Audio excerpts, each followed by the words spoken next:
안녕하세요, 백다마TV입니다.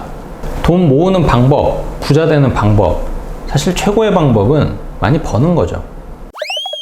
하지만 이게 말이 쉽지 갑자기 많이 돈을 벌 수 없으니 일단 불필요한 소비를 새는 돈을 잡는 게 우선순위입니다. 그래서 오늘은 새는 돈 잡는 방법, 그 첫 번째 시간으로 내가 나를 알아야 새는 돈을 잡을 수 있다라는 주제를 갖고 이야기를 좀 해볼까 합니다.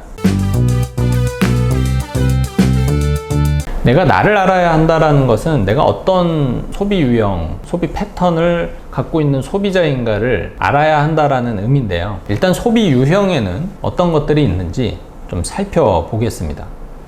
소비 유형은 크게 네 가지가 있어요.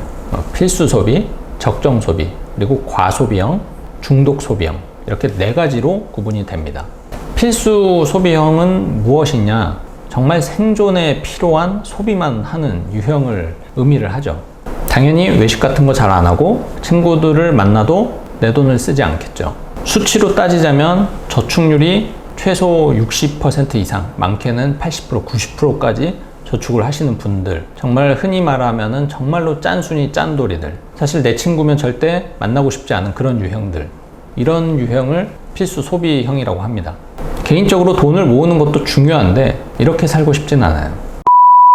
그 다음으로 적정 소비형이란 정말 적당히 소비하는 형태인데 문화생활도 어느 정도 하고 사회생활도 어느 정도 할 수 있을 정도로 소비를 하는 유형, 수치로 보면 저축률이 그래도 40% 이상 50% 정도 저축을 하시는 분들을 적정 소비형이라고 합니다.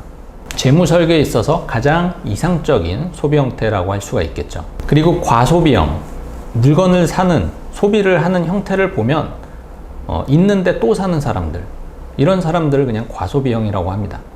굳이 안 사도 되는데 소비하는 사람들, 컴퓨터가 하나 있는데 또 하나 사요.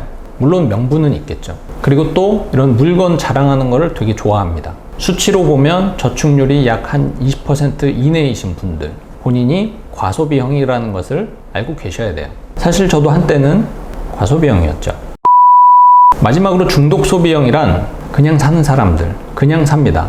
소비하는 그 자체가 스트레스를 푸는 방법이기 때문에 그냥 이유 없이 사시는 분들, 이런 분들을 중독 소비형이라고 합니다. 소비에 중독된 거죠. 저축률로 따지면 당연히 저축할 수 없습니다. 오늘 살고 내일은 없으신 분들, 이런 소비를 갖고 계신 분들이 중독 소비형이라고 저희들은 지칭합니다. 자, 여러분들은 어떤 소비 유형의 사람인가요? 혹시 본인이 과소비형이다? 혹은 그 이상이다? 지금 주식 공부하고 뭐 경제 공부 그거 할 때가 아닙니다.